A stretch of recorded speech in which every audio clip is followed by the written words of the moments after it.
안녕하십니까, 이현열입니다. 오늘은 뭐 전국적으로 한파가 강습을 했습니다. 강원도, 제주도, 호남 지방에는 뭐 아주 폭설이 내리고 아주 기온도 영하 20도 가까이 떨어지고 그런 폭설이 찾아왔습니다. 혹한이 찾아왔습니다. 부산은 그래도 뭐 눈도 안 내리고 뭐 조금 춥다 하지만은 제가 나가보니까 그렇게까지 뭐 혹한은 아닌 것 같습니다. 부산은 좀 아주 탁월한 도시 같습니다. 오늘은 주간 시사 뉴스 5건을 준비를 했는데 부동산 2건, 3건입니다. 3건이고 나머지 이제 이정재 배우 이정재 씨가 2030 부산 엑스포 홍보대사로 이제 선임되었다 하는 뉴스까지 전해드릴까 합니다. 먼저 부산 지역에서 가장 땅값이 비싼 곳이 여러분 어디라고 생각하십니까? 그 예전에 8, 90년대는 남포동, 광복동 일대가 아주 비쌌죠. 미화당 백화점이 부동의 이제 1위였었는데, 그게 이제 그 뒤로 미화당 백화점이 없어지면서 남포동 BNC 제가가 이제 최고였죠. 근데 BNC 제가도 지금 없어졌습니다. 그 자리에 없어졌고, 그 뒤에는 2003년도에는 이제 이게 위치가 이제 서면으로, 지가가 이제 넘어왔습니다. 가장 비싼 땅값이. 와가지고, 서면 금강재화, 거기가 가장 최고로 공시지가가 비싼 땅. 그러니까 뭐 가장 비싼 땅값이죠. 그걸 했는데, 그게 이제 2년 전에 이제 그 길 건너편에 태화 쇼핑, 옛날 그 태화 쇼핑 옆에 동보서적, 지금 동보프라자로 바뀌었죠. 그게 이제 1위가 됐습니다. 1위가 됐는데, 이 동보프라자 땅값이 지금 2년째, 부산 최고의 자리를 차지하고 있습니다. 이건 뭐 사실은 그 서면은 사모정인이 거기 금강재환이 하는 이쪽 편이 이제 지하철 1호선 이제 사행선으로 가면 오른쪽 편이 주도했었는데 이제 왼쪽으로 넘어가지고 태화쇼핑 뒤쪽 이 완전히 이제 주도권을 쥐고 땅값 상승을 주도하고 있습니다. 그런데 이제 그 뒤에 이제 점포동이 또 있고 하니까 점포동 카페 거리까지 해가지고 상당히 좀 새로운 특화된 지역으로 지금 발전을 하고 있는 거죠. 그러다가 거기에 이제 젊은이들이 많이 가니까 SNS 상으로 이제 많이 이제 선전도 되고 PR도 되고 부산 오면 무조건 그쪽으로 가야 된다 이렇게 젊은이 사이에 여행자 사이에서는 소문이 나다 보니까 이렇게 몰려서 그래 된 거 아닌가 하는 그런 본성이 나옵니다.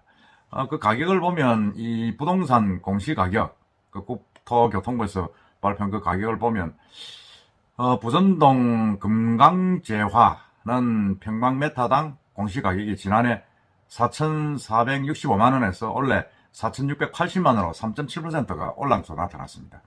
근데 동보프라자는 평방메타당 4,515원에서 15만원에서 4,725만원으로 4.7% 상승한 것으로 나타났습니다. 그러니까 지난해에서 원래 계속 이제 동보프라자가 이제 금강재화를 앞지른 거죠. 그러니까 서면 상권이 지하 상가를 가운데 두고 무게 중심이 동보프라자 그리고 이제 영스트리트, 점포 카페 거리 이쪽으로 이제 옮겨간 거죠. 사실은 뭐 저도 이제 거기 가보면 한 번씩 봅니다만은 거기 공구거리 뭐 이렇게 배대포 골목 하는 그 골목에서 점포동을 이어지는 카페 거리까지가 아주 그 소규모 작은 점포들이 밀집되어 있는 곳입니다. 밀집되어 있는 곳이고 예전에는 거기 그 건너편에 금강재화 쪽에 있는 그게 백악관이라든지 문화호텔 이런 나이트클럽 무슨 주점들이 많이 대규모 주점들이 있는 그런 지역들이 이제 집가가 올랐는데 이제는 그쪽이 다 쇠퇴를 하게 되니까 이쪽 건너편으로 점포동 이제 그 카페 거리 그 일반 후본 쪽으로 이제 집중적으로 이제 사람들이 몰리게 된 거죠. 몰리게 됐는데 그래서 부산 상권의 주인이 완전히 바뀌어가지고 그 배우 상권이 이제 SNS 쪽에도 많이 뜨기도 하고 그러고 사실은 거기가 또 임대료가 좀 삽니다. 사다 보니까 많은 사람들이 그냥 그리 몰리가지고 아주 부산에서는 최고의 상권을 자랑하고 있죠. 지금 뭐 옛날 구시가지 서면을 빼고 광복동, 남포동 이쪽은 이제 뭐 완전히 쇠퇴했고 온천장도 사실은 한때는 괜찮았습니다만 지금 많이 쇠퇴를 했습니다. 쇠퇴를 하고 나니까 지금 서면 한 군데 바뀌었다. 서면에서도 이제 동보프라자, 동보서적이죠 옛날에.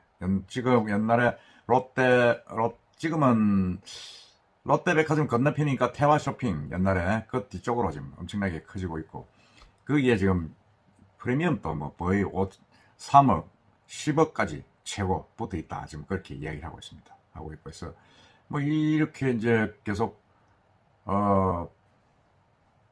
상권이 형성돼 나가면 점포동 일대는 계속 좀 이렇게 뭐라 그럽니까?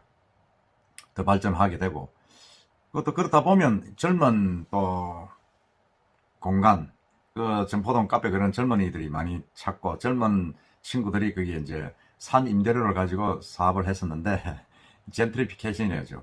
계속 이제 임대료가 올라가면 그 쫓겨나는 거죠. 쫓겨나게 되고, 그렇게 되면 다시 이제 상권이 또 어떻게 될는지, 그거는 이제 또 두고 봐야 된다. 그런 이야기도 합니다만. 어쨌든 간에 지금은, 동구 프라자 일대가 부산에 지금 최고의 상권을 구가하고 있다. 그런 뉴스입니다.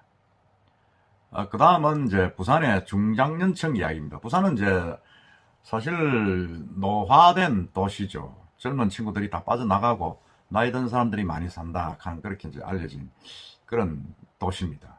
도시고 해서 어떻게 보면 중장년층의 어떤 이야기는 뭐 잘 들어볼 수가 없는 부분인데, 이번에 통계청이 발표한 2020년 중장년층 행정 통계에 보면 중장년층이라 하면 이제 40세에서 64세입니다. 한참 사회생활을 하게 되고 사회 활동에 중추 역할을 하는 그런 세대죠. 40대, 50대, 60대 초반입니다. 65세 이상은 이제 지하철 공짜 타는 지공선생, 노인층이죠. 부산의 중장년층 인구는 133만 명입니다. 133만 명인데, 안타깝게도 이 중장년층의 소득은 서울이나 다른 지역보다 아주 낮습니다. 서울의 절반 정도 되는데, 이 금융권 대출 비용은 또 1년 만에 건 20% 이상 증가한 걸로 나타났습니다. 특히 부동산 담보대출 등 부동산 대출이 늘어나면서 빚이 늘어났는데, 이건 결국은 빚값이 상승하게 되면서 소득은 크게 늘지 않으니까 부채가 계속 나는 그런 악순환의 어떤 고리가 아닌가, 그런 생각이 듭니다. 부산은 참 살기가 힘듭니다. 그리고 저 중장년층, 부산의 중장년층의 34%는 무주택 가구입니다. 집이 없다는 거죠. 아니면 전월세로 살고 있다는 이야기인데, 이거 참 부산이 참 어떻게 보면 좀 안타깝죠. 사실 안타깝고, 그 내용을 보면 부산은 연평균 소득이 3,420만 원입니다. 3,420만 원이고 서울의 4,579만 원에 비하면 크게 적은 수치입니다. 그러니까 이 몇 프로입니까? 절반 한 60%, 한 70%좀 되네요. 그리고 이제 소득 구간으로는 1,000만 원에서 3,000만 원 구간 있는 사람이 32%로 가장 많았습니다. 소득을 전국적으로 보면 서울이 이제 가장 높고, 그 다음에 세종시가 4,578만 원, 울산이 4,900만 원 3위였습니다. 3위였고, 대출이 있는 사람은 부산 중장년층에서 대출이 있는 사람은 54.4%. 그건 뭐 절반 가까이가 이제 은행 빚이 있다는 거죠. 이 금융권 대출을 또 평균 5,299만 원인데 서울하고는 비슷합니다. 소득은 적으면서 빚은 서울하고 비슷하다는 거죠. 더구나 대출이 한 3억 이상 되는 사람들도 한 10% 정도 된다. 그렇게 이야기를 하고 있습니다. 이게 갈수록 이제 부산의 어떤 그런 경제 상황이 악화되기 때문에 그런 거 아니냐는 생각이 드는데, 부산 중장년층의 대출은 전년도에 비해서 22%가 늘어났습니다. 늘어났고, 이런 부분들은 사실은 뭐 중장년층뿐만 아니라 20, 30대도 마찬가지라는 생각이 듭니다. 지금 집을 하나 만들기 위해서 연끌까지 하는 집을 만드는 경우가 많기 때문에 40대 뭐 초입 들어가게 되면 빚을 안 낼 수가 없죠. 빚을 안 낼 수가 없고 상당히 뭐 좀 여러 가지로 힘들게 살 수밖에 없다. 더구나 중장년층에서 무주택자는 75만 명으로 56.7%였습니다. 근데 가구별로 보면 저 무주택자는 34%고 유주택이 이제 65%쯤 됩니다. 그건 이제 무주택, 유주택 기준을 가구별로 보는 것이 이제 더 중요해서 그렇게 잘랐기 때문에 그렇게 나오는 겁니다. 그러니까 이렇게 되니까 사실은 이제 부산의 중장년층이 연금에 가입하지 않은 비율도 전국에서 가장 높았습니다. 96만 명이 연금이 있고 36만 명이 연금이 없다. 그러니까 연금 미가입자 중에서 장년층이 27% 가까이 됩니다. 그러니까 상당히 좀 부산의 핵심적인 중장년층의 어떤 그런 경제 상황도 만만치 않다 그런 이야기입니다. 하여튼 부산이 조금 더 발전이 돼가지고 중장년층뿐만 아니라 모든 계층이 있어 골고루 소득이 좀 늘어났으면 하는 바람인데 하여튼 한번 지켜보도록 합시다.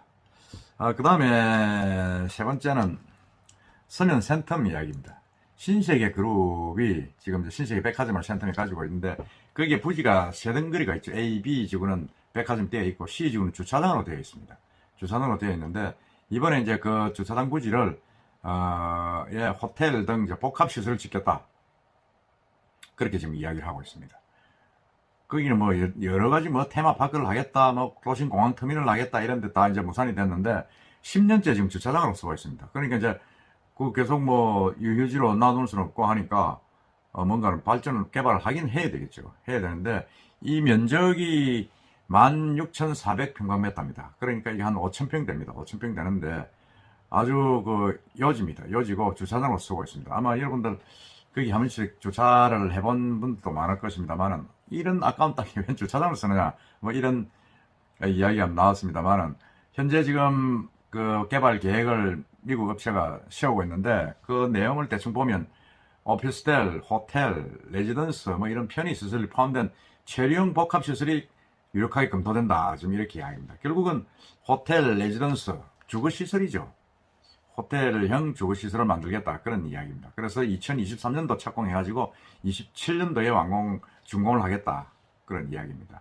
그런 이야기인데, 사실은 거기 이제 센텀 C 부지라고 이야기하죠. C 부지, 그 주차장 부지는 A, B 중에 C 부지입니다. C 부지는, 용적률이 보면 이 전체 A, B, C를 다 통틀어서 평균 500%로 적용이 되는 걸로 나와 있는데, A 부지가 345%, 그 다음에 B 지역이 238%입니다. 용적률이.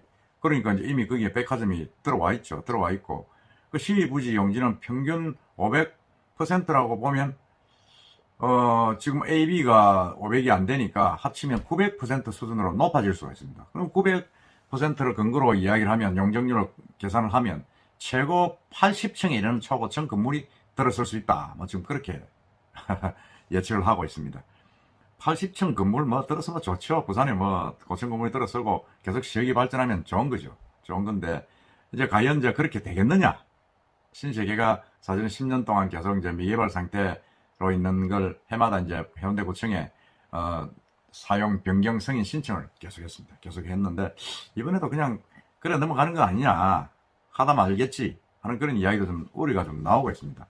2017년에는 이제 해산물 테마파크 와 이제 도성화를 포함하는 복합 문화공간을 만들겠다 했다가, 그다음에 그게 무산되고 2019년 2년 전에는 도심공항 터미널을 만들겠다. 그러니까 여기서 해운대에서 공항 가기가 머니까 여기서 수속을 다 밟고 공항에서 가서는 비행기만 타는 그런 걸 했는데, 다 뭐 사업성이 부족하다, 뭐 유동 인구가 뭐 크게 없다 이래가지고 무산됐는데, 이번에 이게 이제 과연 어느 정도 진척이 될는지 한번 지켜봐야 됩니다. 지켜봐야 되는데, 제가 볼 때는 이게 마스터 플랜이 이제 곧 나오는 모양입니다. 내년 초에 나오게 되면 이 센텀 또 개발을 할 수밖에 없어요. 왜 그러냐면 지금 그 인근에 있는 제2센텀 반여동 풍산금속 그 부지가 이제 곧 개발이 됩니다. 개발이 되면 거기에 이제 아주 거의 10만 평 이상 되는 땅에 공장이 들어서고 하면 이 호텔 수요, 복합 주거 공간 수요가 엄청나게 늘어날 수밖에 없습니다. 그렇다 그러면 거기에 맞춰서 센텀에 있는 신세계 부지도 개발이 연동을 돼서 개발이 될 수밖에 없다. 좀 그렇게 봅니다. 아마 그렇게 아마 되지 않을까 하는 생각을 하고 있습니다. 그렇게 돼야만 또 좀 부산도 발전이 되겠죠. 하여튼 센텀이 그야말로 부산의 맨하탄으로 발전하기를 바라봅니다. 그 다음에는 우암동 외대부지. 지금 우암동에 이제 외대부지가 있습니다만은, 그건 이제 뭐 자연 녹지가 80%고 지금 개발이 안 되고 있죠. 안 되고 있는데 작년에 올 초에 뭐 전라도 부동산 개발 회사에 팔렸습니다. 여기는 이제 NH공사에서 공영 개발을 하겠다고 부산시하고 이제 계획을 짜고 있었는데, 이 부산 외대 그 성지학원 측이 서울에 부산에 연고도 없는 서울의 건설업체에게 팔아버렸습니다. 그 건설업체가 막 부영건설로 지금 알려지고 있는데 아주 큰 회사죠. 호남 지역에서 큰 건설업체라 그러면 부영건설과 이제 호방건설이 있습니다. 호방건설은 요즘 이제 좀 다른 건설회사고 아파트 건설회사죠.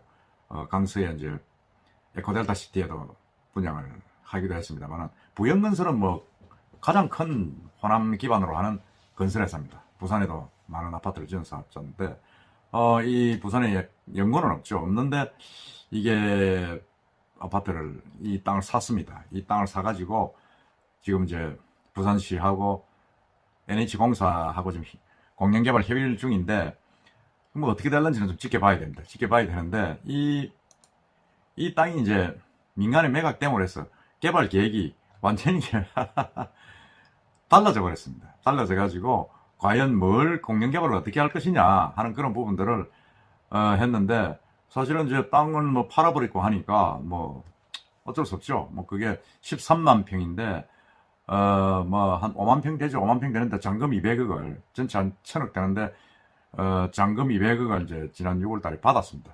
전체 금액 1030억인데 200을 받아서 완전히 완료가 되었습니다. 완료가 되다 보니까 이게 뭐 이제 더 이상 어떻게 할 수가 없습니다. 할 수가 없는데, 이 우암 캠퍼스 부지 67%는 자연 녹지고 나머지는 이제 이종 일반 주거지인데, 문제는 제송동에 있는 한진 시와이 부지가 사전 협상제로 해가지고 공업지역에서 상업적으로 이제 변경이 되지 않았습니까? 변경이 되다 보니까 이제 부산 외대 부지도 우리도 이제 그렇게 하자, 그렇게 해달라 하는 움직임이 지금 서서히 일고 있습니다. 거기에 지금 주변에 대책위원회, 주민들로 형성된 부산 외대 이전하고 난 뒤에 피해를 보고 있는 대책위원회 주민들이 계속 지금 800일째 지금 부산시청 앞에서 시위를 하고 있지 않습니까? 부산 외대를 좀 개발을 좀 해달라고 하고 있는데, 이 부산 시와이 부지가 이제 사전 협상제가 적용이 돼가지고 개발이 되니까, 그리고 사실은 뭐 산미 DNC 같은 경우는 개발이 되면 시의 분담금을 좀 주더라도 수조 원의 어떤 이익을 볼 수밖에 없게 되어 있습니다. 지금 부산시 사전 협상 대상 계획 지역이 지금 열 몇 개가 있습니다. 몇 군데죠? 12군데 지금 대충 나와 있는데, 우선적으로 가장 먼저가 이제 제송동 시와이고, 그 다음에 부산 외대부지고, 그 다음에 이제 다대포 한진중호 부지, 그 다음에 기장 일광의 한국유리공업지역, 뭐 그렇습니다. 그래서 지금 가장 핫한 지역은 뭐 이 부산 외대부지는 아닙니다. 사전협상지구의 가장 핫한 부지는 제송동 시와이, 이미 그건 통과됐고, 그 다음에 이제 기장 일광에 있는 한국유리 동일건설에서 하는 그 부지, 그 다음에 이제 다대동에 한국중공업 하고 이제 성창기업 그 땅이 있습니다. 거기 이제 그건 뭐 한 10만 평 됩니다. 땅이 넓죠. 거기를 푸는 그 관계가 이제 사전 협상이 가장 중요하게 남아 있고, 이 오암동 일원은 사실은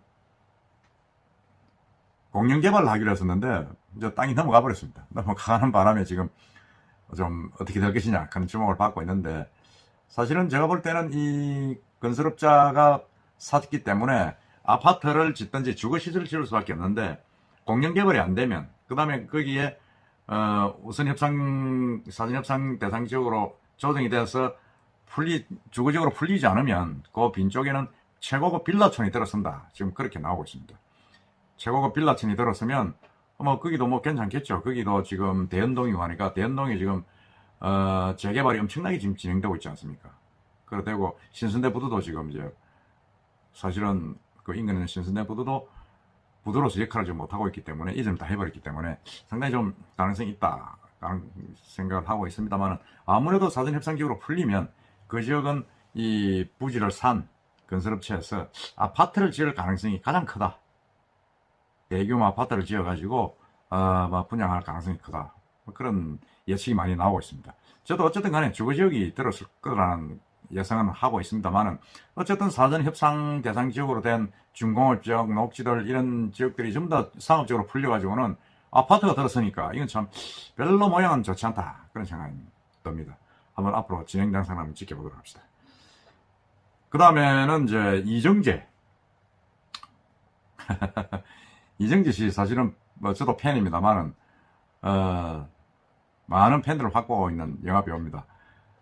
오징어 게임에서 상당히 뭐 전 세계적으로 이름을 알렸고 한 영화배우죠. 영화배우 스타인데 이 이정재 씨가 부산 엑스포 홍보대사로 1호로 위촉이 됐습니다.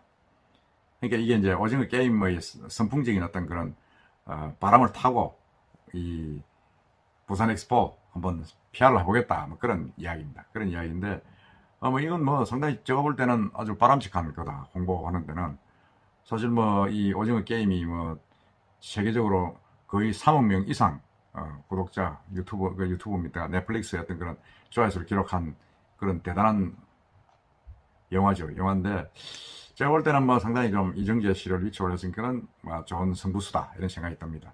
근데 아쉽게도 그 위촉 당시에 한 분이 누가 또 참석한 분이 코로나 확진자가 있어가지고 이게 전부 다 거기에 참석했던 박영준 시장, 이정재 씨하고 전부 다 코로나 검사도 받았다고 합니다.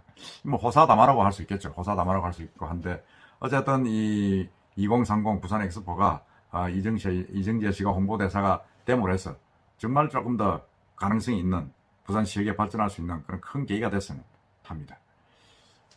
네, 오늘은 뭐 이상 5 테마의 뉴스를 전해드렸습니다.